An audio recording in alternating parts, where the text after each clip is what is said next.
Hi, my name's Phoebe, and I'm going to walk you through the new features of CLO 7.2. We're really excited to show you all of this, and we hope you have as much fun using these features as we did making them. If you have any questions while watching this, please use the live chat. If you're watching this a little later, you can use the comment section below. And let's have some fun while we learn.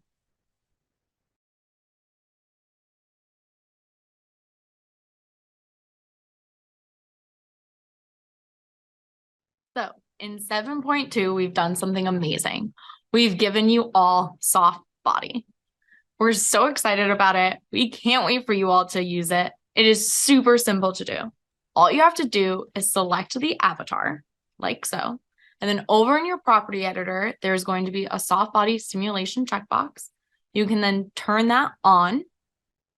And then down below, there's going to be a stiffness slider, which you can use to adjust how strong her muscles, her or his or theirs muscles are, and everything.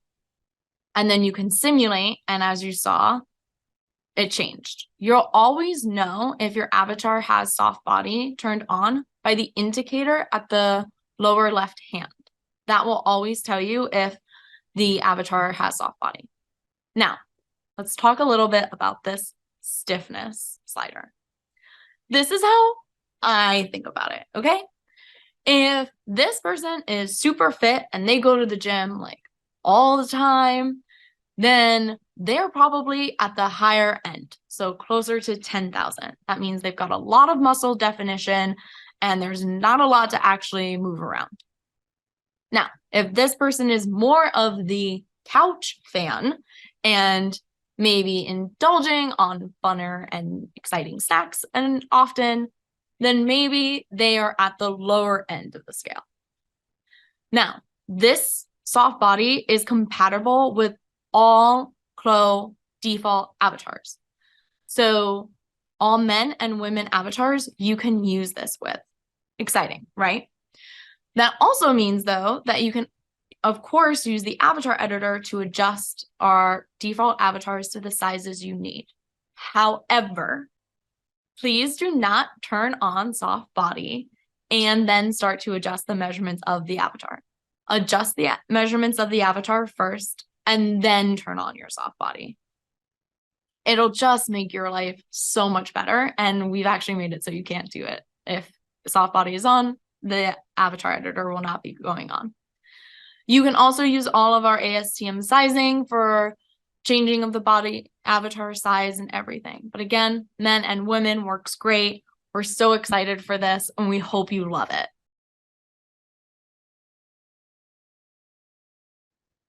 All right, so let's talk about Elastic.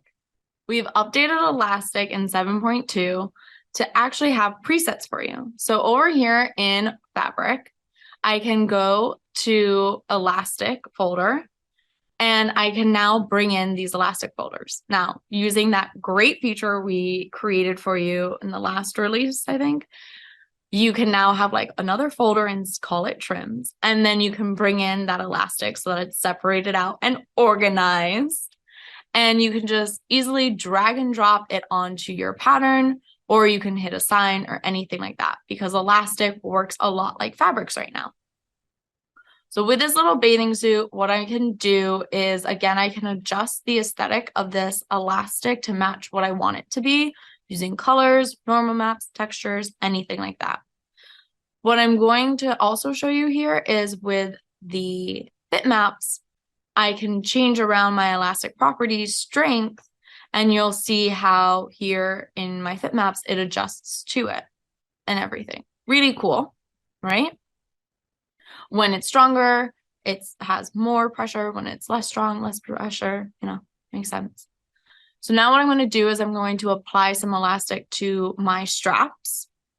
One important thing to know when applying Elastic, make sure your grain line is perpendicular to your pattern and everything, because that's how Elastic naturally is, and we want to keep things accurate. So this is perfect how my pattern is all set up in the grain line. So I'm all set and good to go. Again, I'm just going to edit my elastic a little bit and everything like that. Cool. There is, though, another way to apply elastic, and that's actually with our binding tool. Who'd have thunk it? So here I can just apply my binding to like the edges of my swimsuit. And here I can adjust this so that instead of a fabric, it's actually one of my elastic options, because you can do the drop down. Just make sure that the grain line is that it's weft, not bias. And as you can see, when now I simulate, it works really well. So cool. I'm going to bring in another garment and show you a few other ways in which you can add in elastic and adjust it.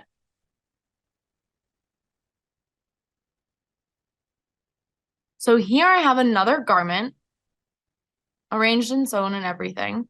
If I simulate, though, it will start to fall because I do not have any elastic on her. What I'm going to do first is take some measurements, and then I'm going to make a pattern for an internal elastic band for my waistband. So here I'm creating my pattern and editing all of that.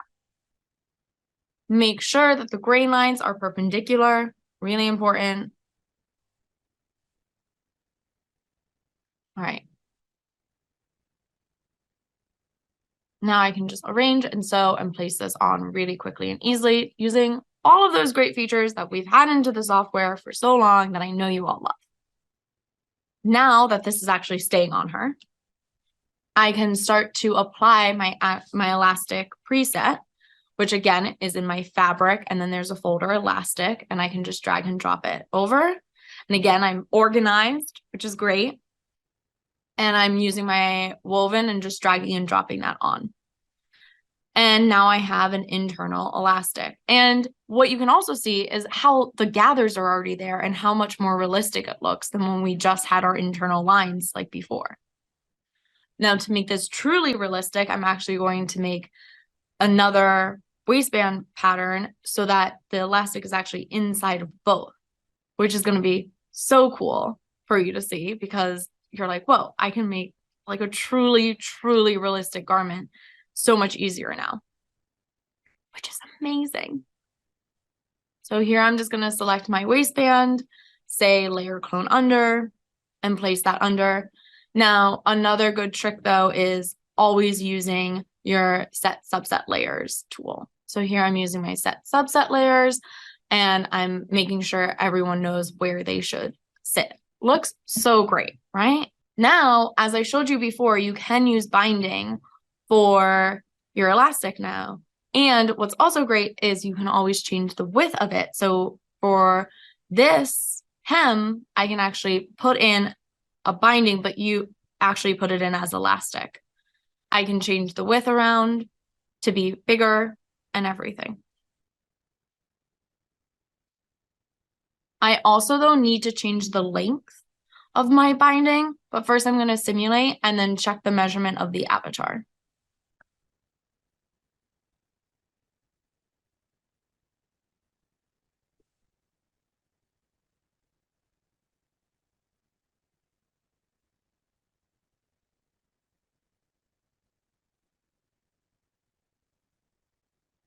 And then this is all looking really great.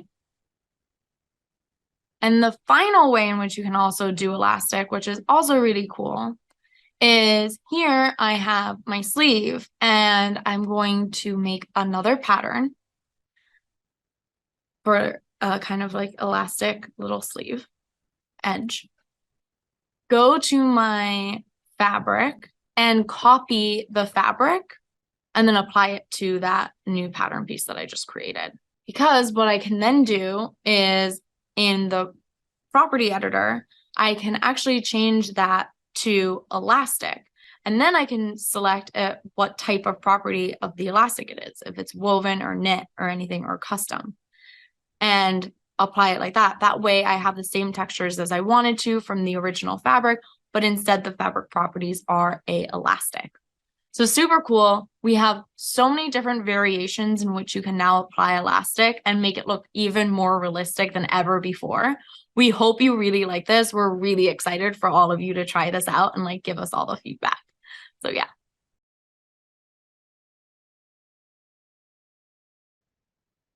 We have updated our modular to be revolutionary and like so much easier and better to use that I hope it is life-changing and just life amazing for all of you, and you all use this all the time. What we've done is we've made a new modular library off to the side with more presets and more options. You'll have men, women, and kids. And I'm going to now walk you through how you can actually make your own blocks super easy within our new modular workflow. So first you're going to go to File, Save As, Style, and then this modular creator pop-up box is going to show up. You can then bring in your own group, which you'll bring in a folder and you hit add and it'll take it from your computer or anything. And then you can bring that in, and then you can go into your categories and then bring in a new category as well. So for any of you who know CLO Set, which is really great, and you should all know it because it's a great like partner of CLO and everything, this is actually organized very similarly to that. So you can easily save all of your blocks in a similar way. It's very open-ended, so you can really organize this however you want it to be organized. Name anything however you want. So here I'm going to make a new category, hit OK, and I'm going to double click and that will take me straight to style. Now I'm going to add in a new style, and as you'll see, a pop-up window will come up and an image will already be there for you, and you'll just have to create a name. You can though bring in your own thumbnail if you'd like. I'm going to bring that in from my own computer. Now, once I've created my style and named it, I'm going to now go to my blocks by just double clicking on my style. And here I have create new block types. Just so you know, you can open up block presets, save out all of your block presets, or add in a new block. We're adding in, and I'm going to add in all of my new blocks. I need a front, back, and all of that. What is good to know though is you can change your block name. Underneath there's like tag, and you can change that to whatever you need it to say. Again, very flexible for anyone and any naming conventions you have. If you by mistake added in an extra block that you don't need, you can just hit delete. Now what I'll do is I need to make sure every block has a pattern assigned to it. Otherwise, I cannot hit OK. So using my transform pattern tool, I'm going to select all of the patterns that coincide with front body. What's super cool and like game changing is the fact that the name is already created for you and also the thumbnail. Again, you can bring in your own thumbnail if you want, or you can just use what CLO provides. All up to you. And as you can say, the naming convention is really cool. I mean, I didn't really pick anything that creative, but it's fun. And it follows the style name and the block tag name. Now, once you've added in and assigned all of your patterns to blocks, you'll then be able to hit OK. What will then happen is you'll be able to check your sewing tags. Side note. If your sewing tags are incorrect, that means your sewing is incorrect. So you should redo your sewing to fix all of that, okay? But you can like drag some of the sewing tags. If something's like a little bit off, you can do that. But if it's very wrong, please hit cancel and go all the way back. Once you're all set, you can then hit OK, and it will populate within the new library configurator over here to the left. And look at that. You have a whole library now. Okay. This is where I think like magic happens. Now, let's say you want to create a lot of variations really quickly. Well, I don't know if you know this, but we have this great tool called Seamline, and you can just quickly drag and resize and move things around. And before you've got to know it, you've got a whole new skirt. Look at that. Now what I can do is just hit plus on my blocks in my modular library and bring in these new skirts that I just created. Voila, variations. And you can continue to do that as much as you want. And before you know it, you're going to have a whole new library of different options for your 2D designers to use, your designers to use, anyone to use, and you're going to just be so happy. Just like I was when I created this feature for you all. So, yay.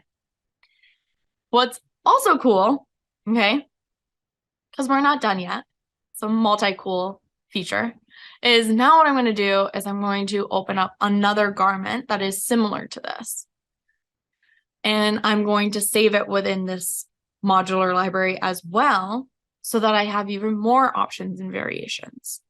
And all I have to do is hit plus for this front body, because I already know which style I want it saved under and everything. And I'm, again, just going to assign all of the patterns to go with the blocks that they should be defined by. And just do this really quickly. I'll have a whole nother options for me, myself, and I. When I say this might be the coolest and my favorite feature right now, it's because, I mean, look at this. It's so cool. Now I hit OK. Check those sewing lines. I did a great job. I know how to sew. Congrats me. And look at this. Populated there. Amazing. And now I can just click through this library and see all of these different options and variations and make a whole new garment by just like Frankensteining a bunch of different options together.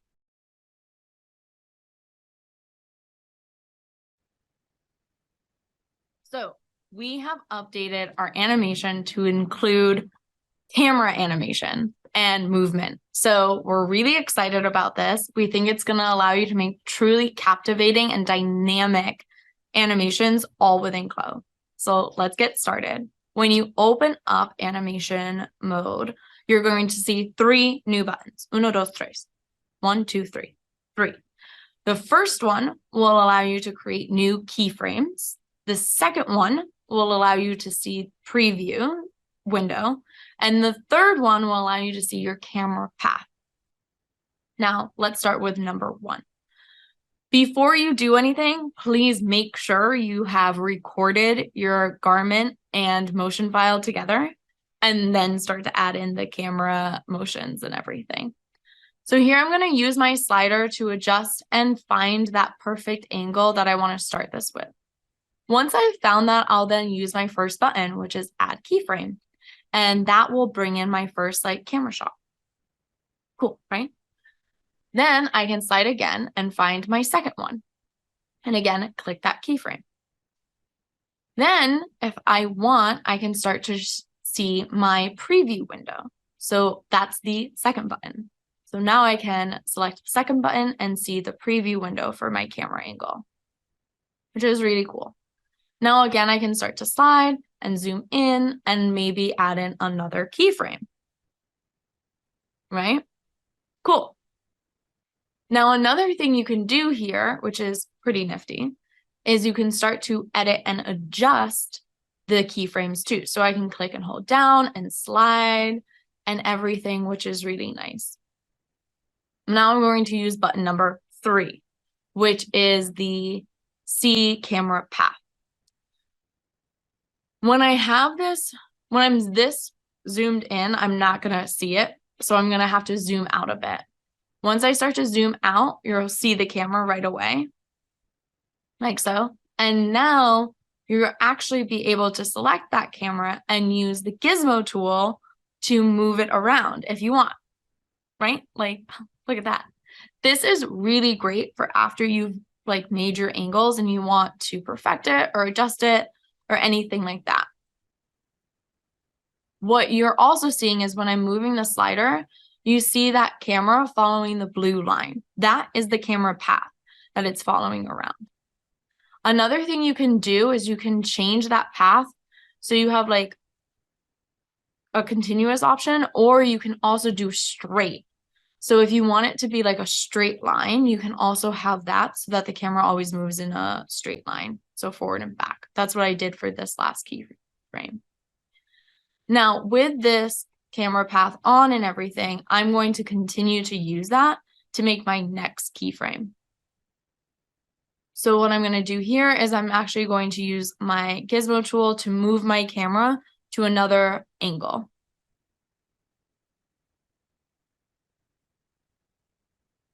What's also really important though, when you're doing it like this, is to always really use that preview window, because that is going to tell you exactly what the camera is seeing. So because I can see that it's no longer focused on the avatar, what I'm going to do is zoom into that little tiny blue dot and place it where I want it to be focused. That is where you want, that is like where the camera is going to put its attention at. So I want it on my avatar and garment because I worked really hard on that and it is the star of this show. Okay. And now again, I can start to move my camera around to maybe zoom really close in or anything like that. You see the blue line is constantly moving based off of how that camera is going to move to get to that position. All right, pretty cool, right? Now I can continue to make more and more if I want, but what you might also be wondering is, hey, Phoebe, like, help a friend out. Like, don't you have any presets? Of course we do. So we made some presets for you all, but also you can save all of your camera angles as well if you want to. But in Avatar, you can see that there is a camera motion folder and you can bring in those presets if you'd like. The presets match with certain motions that we like did these cameras to, but you can use it anywhere. And once you load it, you can then start moving that slider to see exactly how it will look within your recording. Pretty cool. So I actually saved my new camera preset and everything. So all I have to do now is actually go to File, Open, Camera Motion.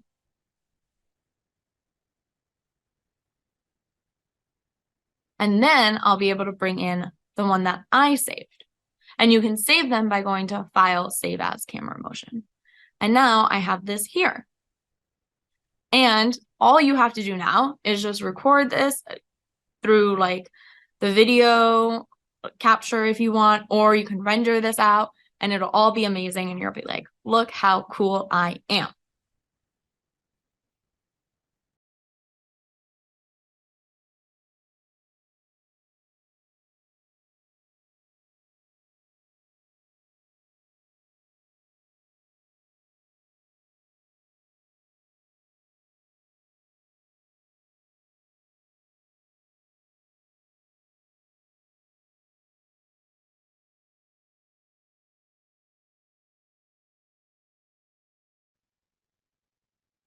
We've made some updates to avatars.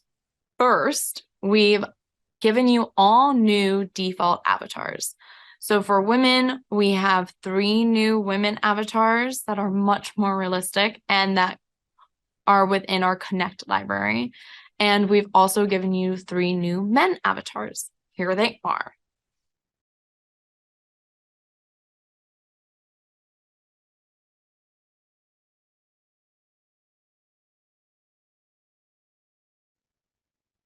Now, another update we've made to avatars is within our avatar editor.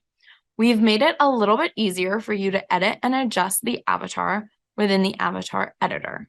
Always trying to make your day better.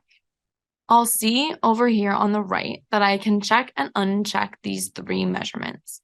If I uncheck a measurement, that means that it will automatically adjust based off of the proportions and everything to the other measurements that I inputted in. That means that if you're unsure of a certain measurement or if you don't know them all, you can just easily uncheck some so that you can just input the measurements that you know. Another update we've made is at the very top. here we now have a proportions option. What will happen here is if I check this on, it will then use the either proportion option of inseam or center front to waist to adjust the avatar with those proportions in mind. It will, at the end of the day, give you a much more proportioned and natural bodied avatar when adjusting the measurements. It will allow Claude to just automatically proportion certain measurements out based off of that key measurement that you inputted in.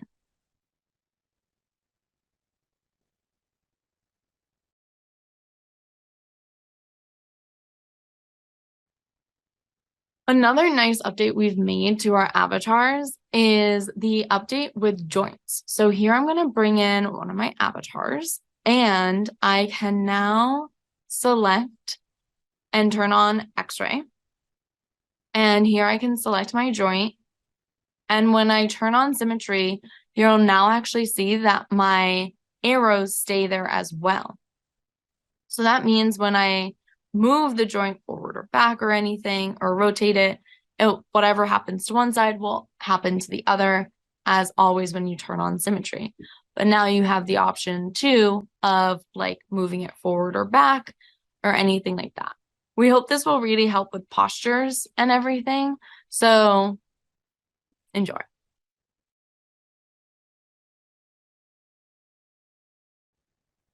So we've updated our avatars with FBX. So before, when you imported it, you were unable to move around the meshes when you imported it as an FBX. But now, importing with FBX, as you can see, you can now move around those meshes and everything quite easily. And they will not be bound to any specific object. So here, if I bring in another FBX, you'll see that this can be moved around and everything. And I can also have the dress separate from the avatar and just move the dress around.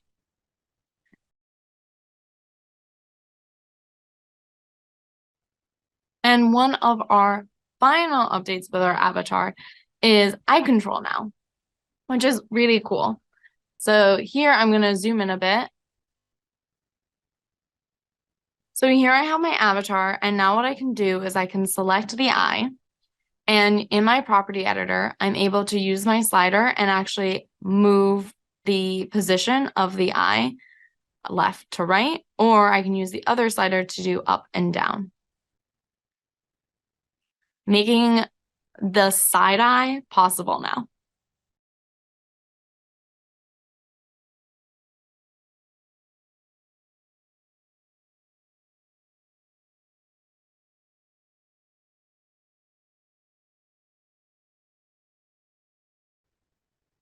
In 7.2, we have improved our optimize curve point tool. So here I have a pattern, and if I right click, I can say optimize all curve points. Before I do though, I quickly want to show you what this pattern looks like with all of my curve points.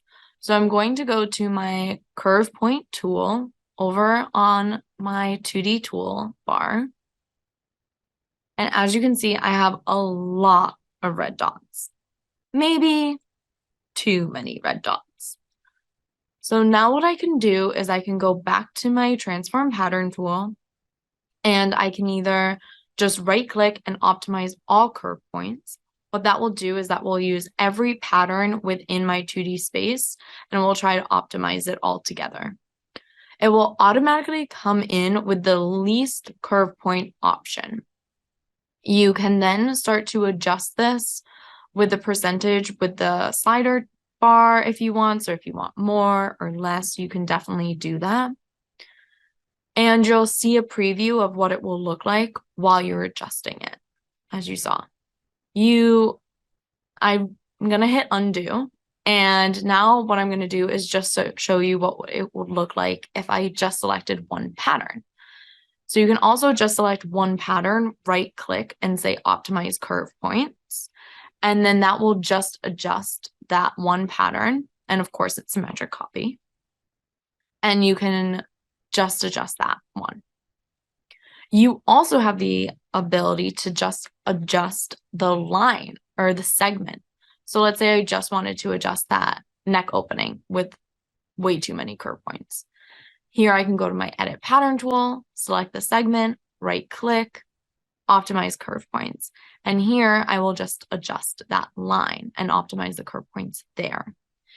Each time you pick a smaller section or pattern or anything, you'll get more exact option of how little curve points you needed.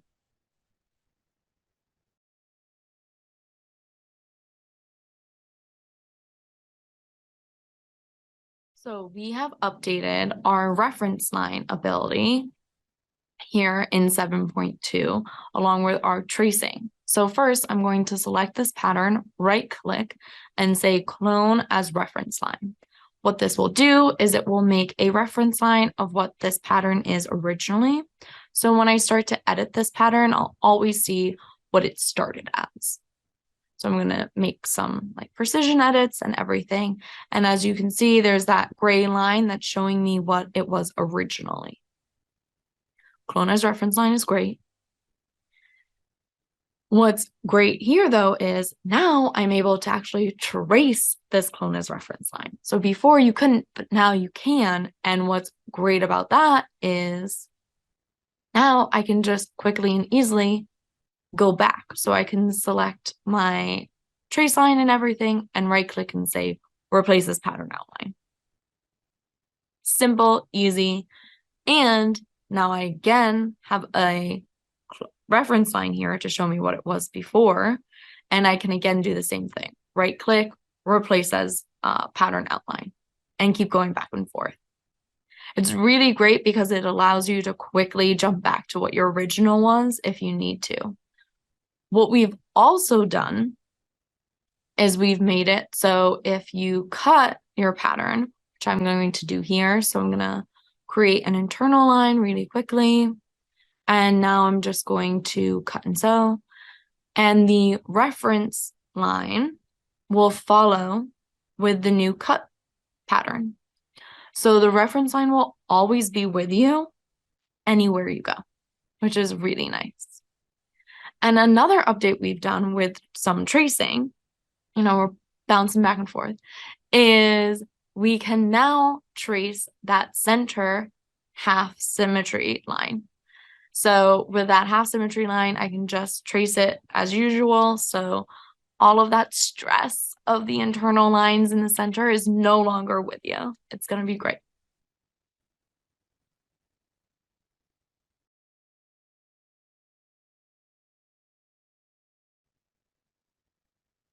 We've also updated our unfolding option.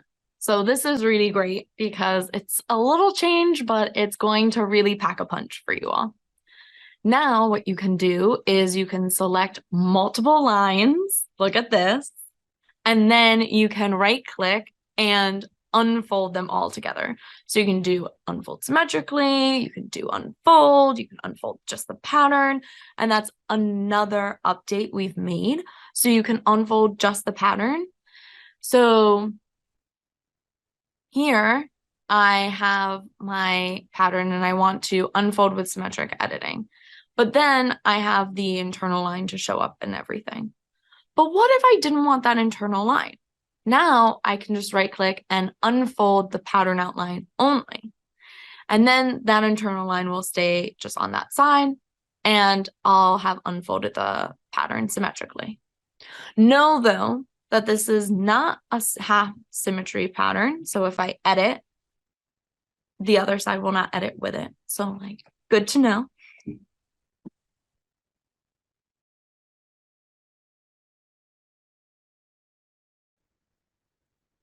So one quick and easy update we've made to our 2D is now our pattern names are parallel to our grain lines.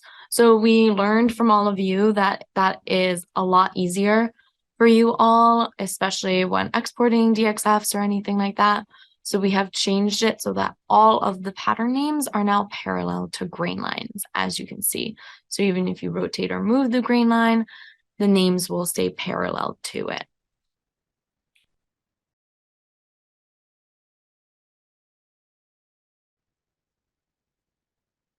So originally, before 7.2, when you switched different sizes, the notch would automatically move to match up to that measurement and everything.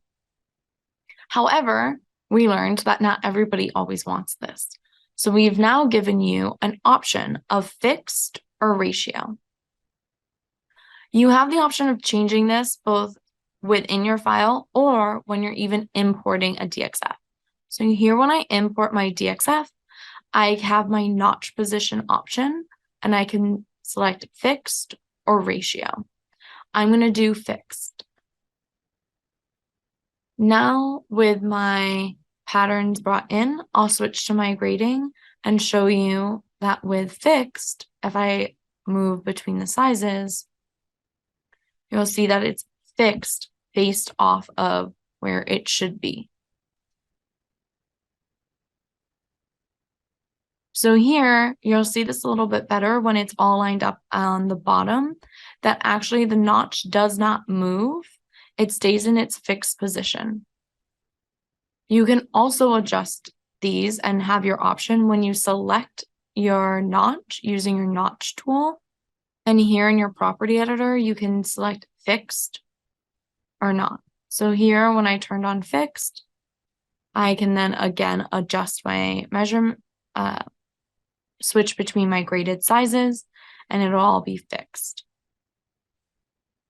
as you can see here.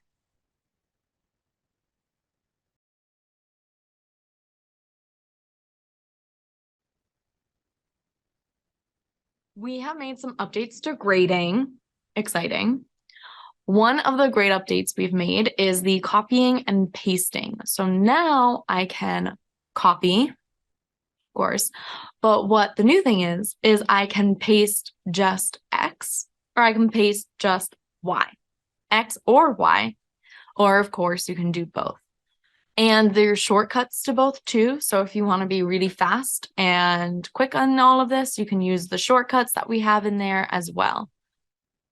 I can also do the mirror pasting as well. So I could paste it as a mirror, or I can just paste it as normal X or Y and everything. This is going to be really helpful to speed up your grading process, we hope, because maybe you just need to do one point and then you can just copy and paste it everywhere.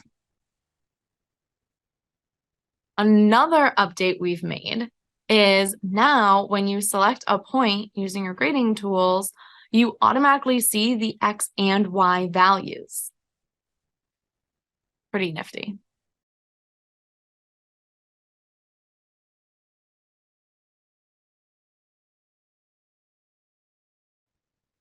So we have updated our print layout mode. Really excited to show you this. One of the updates we've made is with being able to actually set your length for your roll of fabric. Because as we know, when you lay out your fabric, you only have a long enough table. So you have to work within those constraints. So here I'm going to set up my print layout. I'm going to set how the unit and everything. I'm going to now set how long it is and the length. So now when I hit play, my algorithm will create the overlaps and everything, and then it will actually make a second marker if need be, if I have more patterns than the first marker will allow. And then what will happen is that second marker will actually show up off to the right, like it is right now, which is really cool. So this is a way to see like if you need to move things around or anything like that. And also being able to adjust and change that length is really helpful and nice. And you can see it also at the top here. So really cool. Another really great update we've made with this is you can now see your grading sizes within your editor. So if I go over here, I can now, again, I've added in my grading sizes, and in the toggle menu at the top, I can actually turn on coloring so that each color coincides with a graded size. And I can also turn on naming so that I can see all of the graded names. So it's really helpful. You're now able to see all of the graded sizes a lot easier and faster, which is pretty great.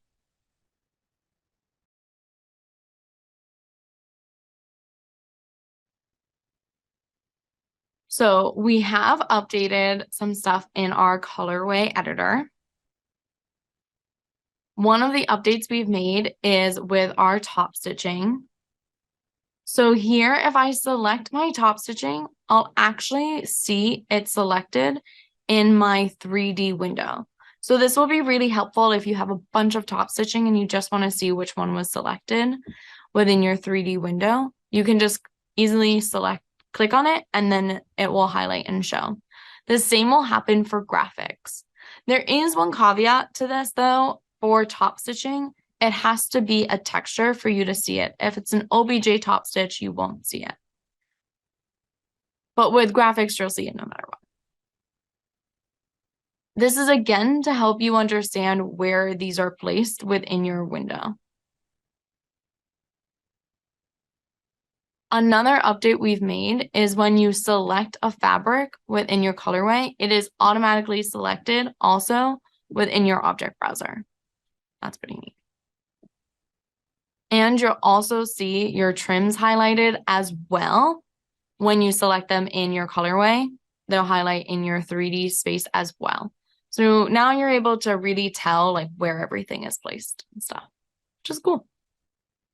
I mean, it might not be cool, but it's definitely helpful.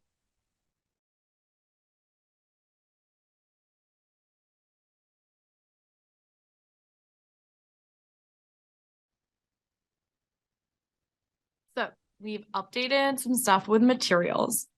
First thing is our new logo for Adobe Substance.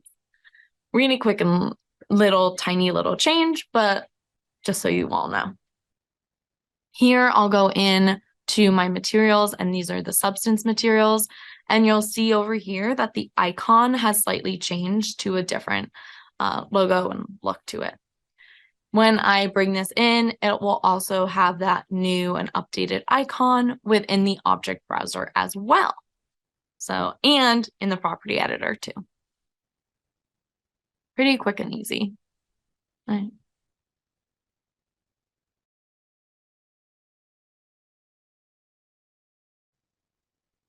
Another update we've made is with our over Seamline graphic. So this is really fun. Now we've improved graphics for over the Seamline to work with patch pockets and other pockets as well. So all you have to first do is make sure you create your subset layers. So here I'll bring in first my graphic, have it placed and everything. And now what I want is I want it so that the graphic extends on top of the pocket as well. So I'll turn on over the Seamline. But first I have to make sure that I set my subset layers, as I said before. So I'm going to turn on set subset layers, and I'm going to select my pocket and put that on top of my shirt. And as you can see immediately, now the graphic shows. Pretty cool, right? It's something a lot of you have wanted for a while. You're welcome. So again, all you have to do is make sure you state which one's on top, which one's on bottom. So this will even work if it's going over seams as like side seams and everything too, which is really great. So here again, I'll say like over the seam line. It will just naturally work for the other side. But then to get it on the pockets as well, I just have to go to subset and then say like on top or whichever.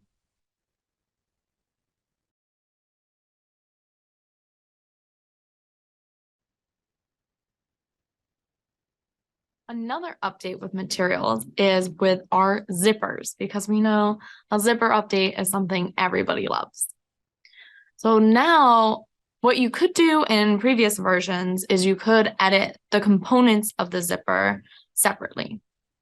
But now in this update, you can also save them out separately. So first, what I'm going to do is I'm going to adjust each component a little bit differently. So giving them different colors, different sizes, different types, and all of that.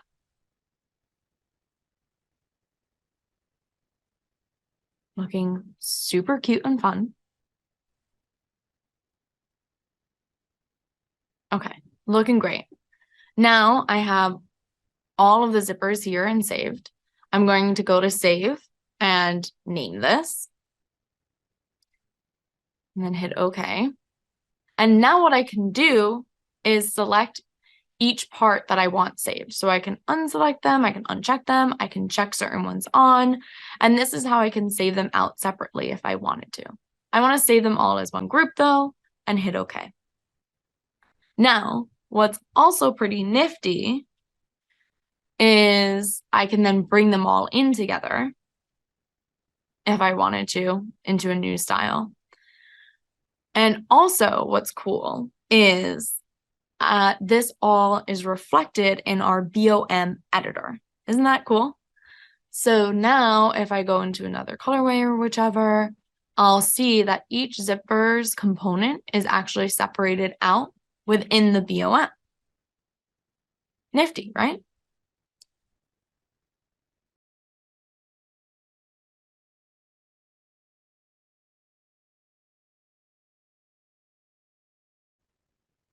So before, you had a limitation to how short the fur could be for rendering.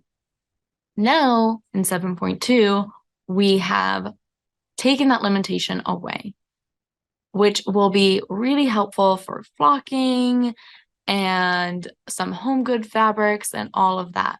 Because now you have no minimum of length for fur.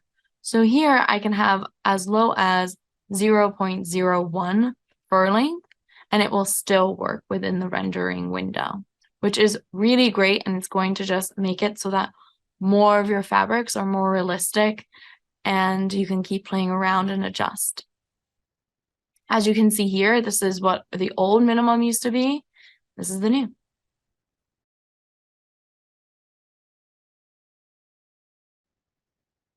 With 7.2, we have updated our scenes and props to allow you to now import them all together with the render properties and everything and save them all together as well.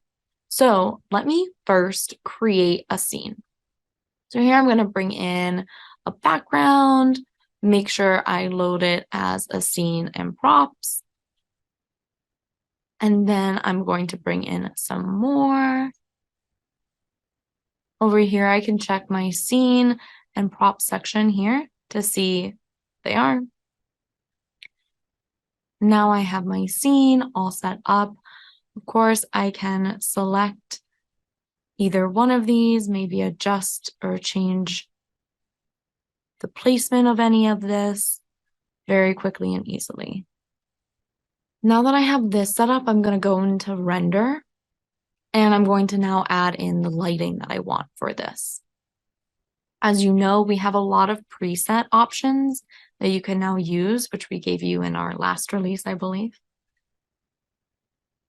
And now what I can do is go to File, Save As, Scene and Props. And what this will do is it will save both the scene and the props along with the rendering lighting as well. So here I'm going to just save this as background. And what's nice is it allows you to prepare and kind of do like a prep work. And then you can make your garment and all of that. Or you could make like a bunch of scenes and everything, save them all out, and then give them to your designers for them to always like recycle through. But here I have my garment. And what I'm going to do is bring in what I just created. So I'm going to go to File, Add, scene and props. And I'm going to find that file that I just created, my background. And I want to make sure I add in both the scene and the rendering properties. So I'm going to add both of those in and I'm going to hit OK. So now I have my scene and everything all set up here. What I can do is I can still adjust this if I'd like, because they are still separate. So if I wanted to move the plant around, I could and make any adjustments I need because they were all saved separately. I also can like adjust the textures and all of that stuff. So here I'm going to jump into my render window to check out how this all looks. That is some cool renderings. So moody. I love it. True fashion here.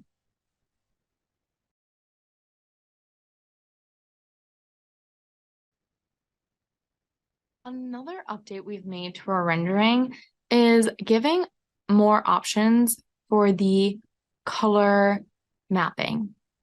So in our settings for render, you can see over here in color mapping, there's now types. So let's use this first new type. And what you can see here is it'll control the burn value. So here I'm going to go to interactive. And what this is going to help in is correcting that overexposure that sometimes happens when you have very light colored fabrics against a light colored background. So here I'm going to decrease from 1 to 0.5 for my burn value. And I'm going to turn on my interaction again. And as you'll see here, now this looks a lot better instead of the overexposed image that we had before. Another option we now have is the HSV option. Now this is going to adjust the saturation of the image and color. So again, it's going to work with the exposure, but make it so that the color is a little bit better as well, as you can see here. So two great options in which to make your images even better when rendering. Here are some examples of how this works.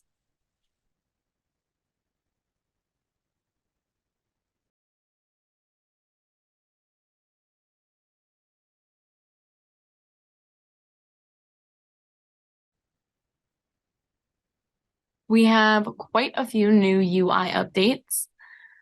This first one that we're going to go through is an update to downloading. So originally when you had your downloads, you have like that little N for new, and you can download, and you can download in an icon view. But now if you switch to a list view, you'll still be able to download those specific ones. So if I scroll all the way down, you'll see here some of the ones that I could download. And I can just check these on and decide to download them, which is really quick and easy and a nice little update that we've made.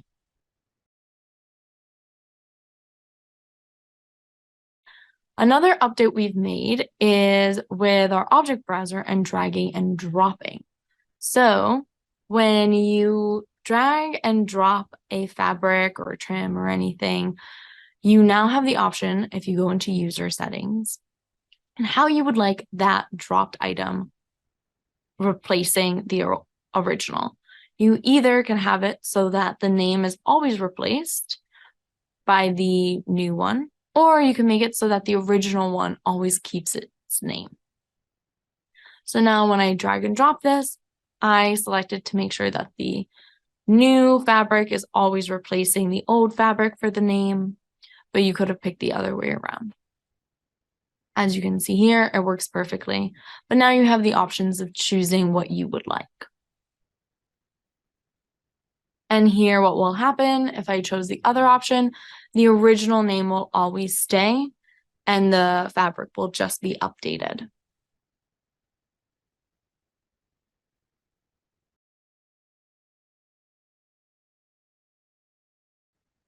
So we've adjusted the title menu color so that you can see and understand it a little bit better, to a bolder and another gray font so that you don't think that it's a deactivated option or anything anymore.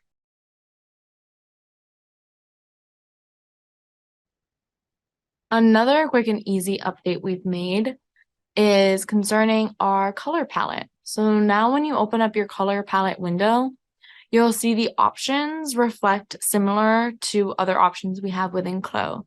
So now you can apply and close, apply, or just cancel.